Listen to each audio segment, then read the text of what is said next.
أعوذ بالله من الشيطان الرجيم بسم الله الرحمن الرحيم فلعلك باخع نفسك على آثارهم إن لم يؤمنوا بهذا الحديث أسفا إنا جعلنا ما على الأرض زينة لها لنبلوهم أيهم أحسن عملا وإنا لجاعلون ما عليها صعيدا جرزا۔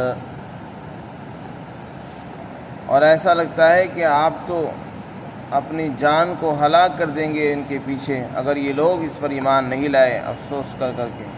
یقیناً ہم نے زمین پر جو کچھ بھی ہے اس کو زمین کے لیے زیب و زینت بنایا ہے تاکہ ہم لوگوں کو آزمائیں کہ ان میں سے کون سب سے اچھا عمل کرتا ہے، اور یقیناً زمین پر جو کچھ بھی ہے ہم اسے ایک دن چٹیل میدان کرنے والے ہیں۔ یہ سورہ کہف ہے۔ کہف کے معنی غار کے آتے ہیں۔ اس سورت کے اندر چونکہ غار والوں کا واقعہ اللہ نے بیان فرمایا ہے، اس لیے اس کا نام سورہ کہف رکھا گیا۔ کچھ لوگ تھے جو اپنے علاقے سے ایمان لا کر نکل گئے تھے اور غار کے اندر چھپ گئے تھے کافر بادشاہ کے ڈر اور خوف کی وجہ سے، اس لیے اس کو سورۃ الکہف کہا جاتا ہے۔ یہود نے اور مشرکین نے آپ صلی اللہ علیہ وسلم سے بہت سے سوالات کیے۔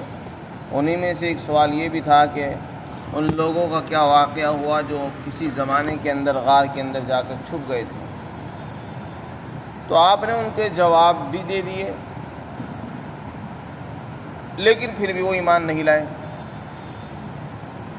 تو ان کے سوال کا جواب ملنے کا تقاضا تو یہ تھا کہ ان کو ایمان لانا چاہیے اور آپ کو نبی تسلیم کر لینا چاہیے اور قرآن کو اللہ کی کتاب مانتے، لیکن انہوں نے کسی پر کان نہیں دھرے اور ایمان نہیں لائے۔ تو اس سے آپ کو بڑا رنج ہوتا، تکلیف ہوتی، افسوس ہوا کرتا کہ انہوں نے ایک سوال کیا، اللہ نے اس کا جواب بھی دے دیا، پھر بھی مانتے نہیں ہیں، کیا چاہتے ہیں؟ تو آپ افسوس کرتے تھے، رنج کرتے تھے، گھٹتے رہتے اندر ہی اندر گھلتے رہتے تھے۔ ان آیات میں اللہ تعالیٰ نے آپ کو تسلی دی ہے، اور اصحاب کہف کا قصہ سنانے سے پہلے آپ کو تسلی دی گئی ہے اور یہ بتایا گیا ہے کہ آپ نے جواب دیا ہے، ٹھیک ہے، اگر یہ ایمان نہیں لاتے ہیں تو آپ اس کے پیچھے اپنے آپ کو مت گھولیے، اپنے آپ کو تباہ و برباد مت کیجیے ان کے پیچھے۔ آپ کا کام تبلیغ ہے، پیغام پہنچانا آپ کا کام ہے، بس اللہ کا پیغام بندوں کو بتا دیجئے، ان تک پہنچا دیجئے، صحیح بات ان کو بتا دیجئے، بس کسی کو منوانا، سیدھے راستے پر لانا یہ آپ کا کام نہیں ہے، نہ یہ آپ کی ذمہ داری ہے۔ تو رسول اللہ صلی اللہ علیہ وسلم کو رنجیدہ ہونے سے بچایا گیا ہے اور یہ بتایا گیا ہے آپ کا کام رنجیدہ ہونا نہیں ہے۔ کوئی نہیں ایمان لاتا تو آپ کیوں فکر کرتے ہیں، آپ کیوں پریشان ہوتے ہیں؟ جو نہیں ایمان لائے گا اس کی سزا اس کو ملے گی، وہ اپنے انجام کو پہنچے گا اور اس کا حساب اللہ خود لیں گے۔ آپ نے اپنا کام کیا ہے، آپ کو اس کا اجر و ثواب اللہ تعالیٰ بدلہ عطا فرمائیں گے، عنایت فرمائیں گے۔ آپ کیوں کسی کے پیچھے رنجیدہ ہوتے ہیں؟ اگر اللہ چاہیں تو ساری روئے زمین کے انسانوں کو ہدایت دے سکتے ہیں، لیکن اللہ نے ایسا نہیں کیا ہے۔ اللہ نے اس زمین کو امتحان گاہ بنایا ہے، اس میں آزمائش ہے، امتحان ہے۔ تو اللہ تعالیٰ فرماتے ہیں فَلَعَلَّكَ بَاخِعٌ نَفْسَكَ، آپ تو ان کے پیچھے اپنے آپ کو ہلاک کر دیں گے اگر وہ ایمان نہیں لائے۔ تو اگر کیا ہوا اگر وہ ایمان نہیں لائے تو آپ اپنے آپ کو ہلاک کریں گے؟ ایسا مت کیجئے، یہ استفہام انکاری ہے۔ کوئی ایمان نہیں لاتا، نہ لانے دیجیے، چھوڑ دیجیے اس کو اس کے حال پر، بس آپ اپنا کام کرتے رہیے، آپ اللہ کی عبادت کریے اور اپنے عقائد کو درست رکھیے اور اپنی ذمہ داریوں کو پورا کرتے رہیے۔ اگر کوئی ایمان نہیں لاتا تو آپ اس کے پیچھے اپنی جان کو ہلاک مت کیجیے۔ یہ نبی کو ہدایت ہے، تو عام انسانوں کو بھی ہدایت ہے کہ کوئی ایمان نہیں لاتا، آپ کو رنجیدہ ہونے کی، غمگین ہونے کی، پریشان ہونے کی ضرورت کیا ہے؟ ہدایت آپ کے ہاتھ میں ہے۔ ایسا معلوم ہوتا ہے کہ شاید آپ نے ہدایت اپنے ہاتھ میں سمجھ لی ہے کہ میں ہدایت دے رہا ہوں پھر بھی ہدایت نہیں مل پا رہی۔ ہدایت اللہ کے ہاتھ میں ہے، وہ جس کو چاہے گا ہدایت پر لائے گا، جس کو نہیں چاہے گا ہدایت پر نہیں لائے گا۔ ہمارا کام صرف پیغام پہنچانا ہے، راستہ دکھانا ہے، راستے منزل پر پہنچانا یہ اللہ کا کام ہے۔ بار بار اللہ تعالیٰ نے اس بات کو بیان فرمایا ہے۔ نبی صرف راستہ دکھاتا ہے، منزل پر پہنچاتا نہیں ہے، تو اس لیے ہمارا کام راستہ دکھانے کا ہے۔ ہم لوگوں کو صحیح راستہ دکھائیں، صحیح راہ بتائیں، اور اللہ سے دعا کرتے رہیں، اللہ تعالیٰ بندوں کو ہدایت دیں گے۔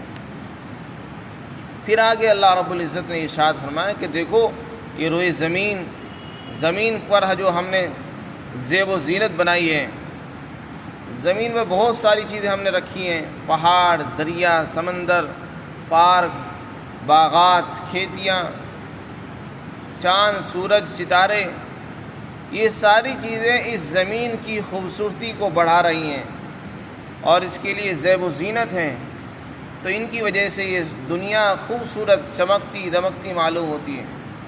اور اللہ نے اس میں کشش رکھی ہے، یہ اپنے ہر انسان کو اپنی طرف کھینچ رہی ہے۔ تو ایسا ہم نے کیوں کیا ہے؟ اگر ہم چاہتے تو اس زمین کو بالکل سادی سپاٹ بنا دیتے، چٹیل میدان بھی بنا سکتے تھے، لیکن ہم نے ایسا نہیں کیا۔ ہم نے اس کو بہت خوبصورت بنایا ہے، ہری بھری کھیتیاں ہیں، لہلہاتی ہوئی کھیتیاں ہیں، باغات ہیں، نہریں ہیں، دریا ہیں، سمندر ہیں، پہاڑ ہیں، خوبصورت پھول ہیں۔ یہ ہم نے سب چیزیں کیوں رکھی ہیں؟ ہم نے زمین کو خوبصورت اور زیب و زینت والی اس لیے بنایا تاکہ ہم لوگوں کو آزمائیں، امتحان لیں۔ علماء نے لکھا ہے کہ امتحان جبھی ہو سکتا ہے جب زمین میں کشش ہو۔ زمین کے اندر اللہ نے کشش رکھی ہے دنیا میں کہ دنیا اپنی طرف لوگوں کو کھینچ رہی ہے اور اللہ اپنی طرف کھینچنا چاہتے ہیں، تو امتحان اسی بات کا ہے کہ آدمی کدھر کو کھینچ رہا ہے، وہ دین کی طرف کو کھینچ کر آ رہا ہے یا دنیا کی طرف کو کھینچ رہا ہے، بس اسی کا امتحان۔ اگر کشش زمین کے اندر نہ ہوتی پھر امتحان کس بات کا؟ تو امتحان اسی چیز کا تو ہے کہ دنیا ہمیں بہت اچھی دکھ رہی ہے، اس کی خوبصورت عمارتیں، اس کی خوبصورت چیزیں ہمیں اپنی طرف کو کھینچ رہی ہیں اور ہم اس کے دلدادہ ہو رہے ہیں، اس پر جو ہے فریفتہ ہوتے جا رہے ہیں اور ہم حق بات کو چھوڑ دیتے ہیں۔ تو اللہ نے اپنے دین کی محنت بھی اسی دوران کرائی ہے، نبیوں کو بھی اسی دنیا میں بھیجا ہے، کتابیں بھی اسی دنیا میں اتاری ہے، ہدایت بھی اسی دنیا میں اتاری ہے اور حق بات بھی اتاری ہے۔ اب اللہ تعالیٰ یہ دیکھنا چاہتے ہیں کون ہدایت اختیار کرے گا اور کون دنیا کی طرف کو کھینچے گا، کون حق بات کی طرف کھینچے گا، کون دنیا کی طرف کو کھینچ رہا ہے۔ بس جو آدمی حق بات کی طرف وہ کھینچ کر آئے گا، دنیا کو چھوڑ دے گا، وہ کامیاب ہو جائے گا، اور جس نے حق کو چھوڑ کر دنیا کی طرف کو میلان اختیار کر لیا اور دنیا کے جانے کو نماز کے لیے آ رہا ہے تو دنیا کا نقصان سمجھ رہا ہے، تو وہ ناکام ہو جائے گا۔ تو اللہ تعالیٰ فرمائے کہ ہم نے زمین پر جو چیزیں بنائی ہیں وہ خوبصورتی کے لیے جو ہم نے بنائی ہے، وہ زینت کی چیز بنائی ہے، اور ہم اس لیے سے بنائی تاکہ ہم لوگوں کو امتحان لیں، آزمائیں کہ کون ان میں سے اچھی عمل کرتا ہے۔ اب اللہ تعالیٰ یہ دیکھنا چاہتے ہیں کہ زمین پر رہ کر کون سب سے اچھا عمل کر آ رہا ہے۔ علماء نے لکھا ہے کہ زمین کی مثال ایسی ہے جیسے لہلہاتی ہوئی کھیتیاں، ہرے بھرے باغات، کھیتیوں کا معاملہ ایسے آج ہری بھری نظر آ رہی ہیں، لہلہا رہی ہیں، خوبصورت، دیکھنے میں بڑی پیاری معلوم ہوتی ہیں، اور دل انسان کا باغ ہو جاتا ہے اور انسان کو خوشی حاصل ہوتی ہے، کتنی خوبصورت کھیت ہیں، باغات ہیں، لیکن کل کو آپ جا کر دیکھیں گے کہ وہ بالکل سوکھے ہوئے بھوسے کی طرح پڑی ہوئی آپ کو نظر آئی، کٹی ہوئی۔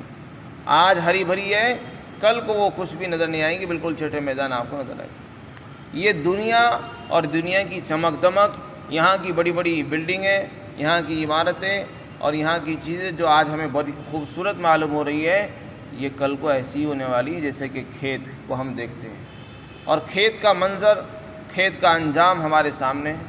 ہر سال ہر 6 مہینے میں کھیتیاں آتی ہیں اور کچھ دنوں کے بعد پھر وہ کٹ جاتی ہیں، بالکل ختم ہو جاتا ہے، زمین پر کچھ نظر نہیں آتا، اور 6 مہینے پہلے جو ہریالی تھی وہ ختم ہو جاتی ہے۔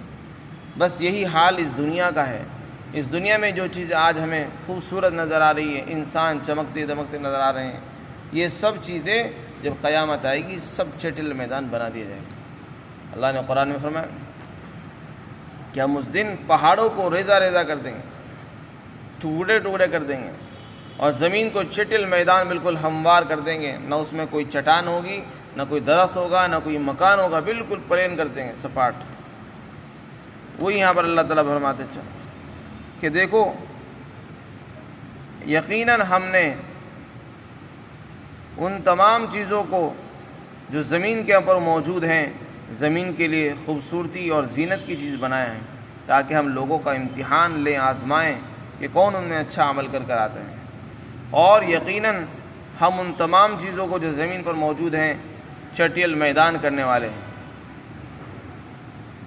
خلاصہ یہ ہوا کہ یہ دنیا پائیدار نہیں ہے، یہاں کی خوبصورتی پر انسان کو فریفتہ نہیں ہونا چاہیے، یہاں کی ہر چیز زائل ہونے والی، ختم ہونے والی ہے، لہذا آخرت کا جو نفع ہے وہ ہمیشہ رہنے والا ہے، اس کو چھوڑ کر دنیا کے نفع کے پیچھے پڑنا یہ عقل مندی نہیں ہے۔